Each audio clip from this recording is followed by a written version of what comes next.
তোমাদের সবাইকে দাদার ক্লাসরুমে স্বাগতম জানাই। এই ভিডিওতে ক্লাস 7-এর সেকেন্ড ইউনিট টেস্টের ইতিহাসের একটি মডেল কোশ্চেন সেটের সম্পূর্ণ উত্তর সহ আলোচনা করব। দ্বিতীয় ইউনিট টেস্টে ক্লাস 7-এ ইতিহাসে রয়েছে দেখো সিলেবাসে দিল্লি সুলতানি, তুর্ক আফগান শাসন, মুঘল সাম্রাজ্য, নগরবণিক ও বাণিজ্য। এবার চলো আমরা একটা মডেল কোশ্চেন সেট আলোচনা করি। একেবারে দেখো সঠিক উত্তর নির্বাচন করো। 4টি প্রশ্ন। 4 নম্বর, 1 নম্বর, পানিপথের প্রথম যুদ্ধ হয়েছিল 1426 খ্রিস্টাব্দে, 1526 খ্রিস্টাব্দে, 1726 খ্রিস্টাব্দে। অ্যান্সারটা হবে দেখো পানিপথের প্রথম যুদ্ধ হয়েছিল 1526 খ্রিস্টাব্দে। নেক্সট, লোদি বংশের প্রতিষ্ঠাতা ছিলেন ইব্রাহিম লোদি, বহলুল লোদি, আলাউদ্দিন খিলজি। উত্তর হবে দেখো বহলুল লোদি। নেক্সট, মনসব কথার অর্থ পদমর্যাদা, ক্ষমতা, শাসন। উত্তরটি হবে দেখো পদমর্যাদা। নেক্সট, মুঘল সাম্রাজ্যের প্রতিষ্ঠাতা শাহজাহান, আকবর, বাবর। সঠিক উত্তরটি হবে বাবর। একটি বাক্যে উত্তর দাও। প্রথম প্রশ্ন দেখো 2-1 নম্বর, বাংলার ভক্তিবাদের জনক কে? উত্তর হবে দেখো বাংলার ভক্তিবাদের জনক হলেন শ্রী চৈতন্যদেব। নেক্সট, 2 নম্বর, দিল্লি শহর গড়ে ওঠার মূল ভিত্তি ছিল ড্যাশ নদী। উত্তর হবে যমুনা নদী।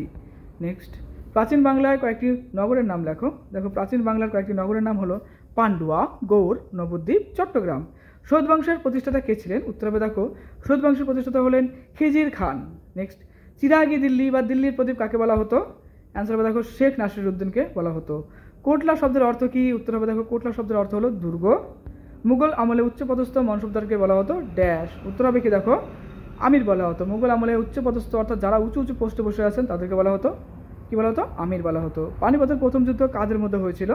পানিপথের প্রথম যুদ্ধ বাবর ও ইব্রাহিম লোদির মধ্যে হয়েছিল।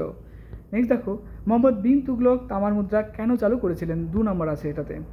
মোহাম্মদ বিন তুগলক নতুন নতুন পরিকল্পনা করতেন। সোনা ও রূপোর মুদ্রার বদলে তামা বা ব্রোঞ্জের মুদ্রার প্রচলন করা তার পরিকল্পনাগুলির মধ্যে ছিল অন্যতম।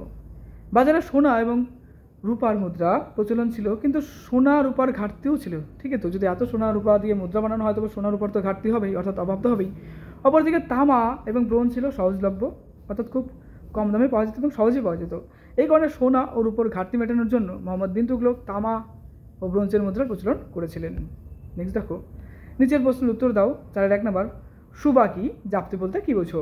অ্যান্সার দেখো সুবা আকবর তার সাম্রাজ্যকে কয়েকটি প্রদেশে ভাগ করেছিলেন। প্রত্যেকটি প্রদেশকে বলা হতো সুবা।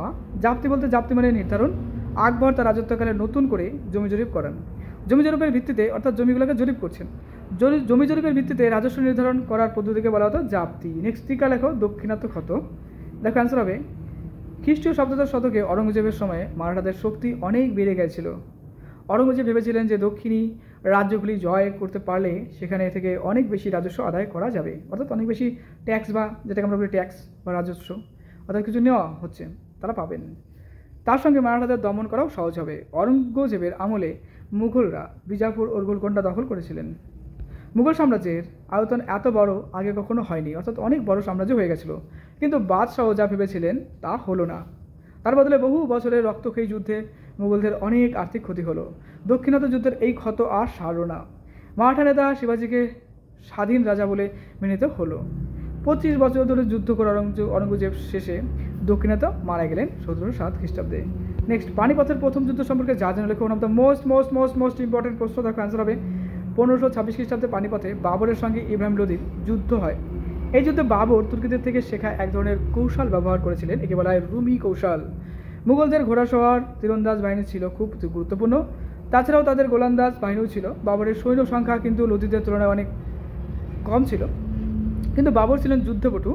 যুদ্ধক্ষেত্রে ইব্রাহিম লোদির মৃত্যু হয় এবং দিল্লি ও আগ্রায় মুঘলদের শাসন প্রতিষ্ঠিত হয়। তোমাদের ক্লাসের বইভিত্তিক সাজেশন এবং পরীক্ষার জন্য স্পেশালি মডেল কোশ্চেন সেট আসছে, খুব তাড়াতাড়ি আপলোড করবো। দাদার কাছে নতুন হলে অবশ্যই সাবস্ক্রাইব করে দিও। মন দিয়ে পড়াশোনা করো আর খুব ভালো থেকো।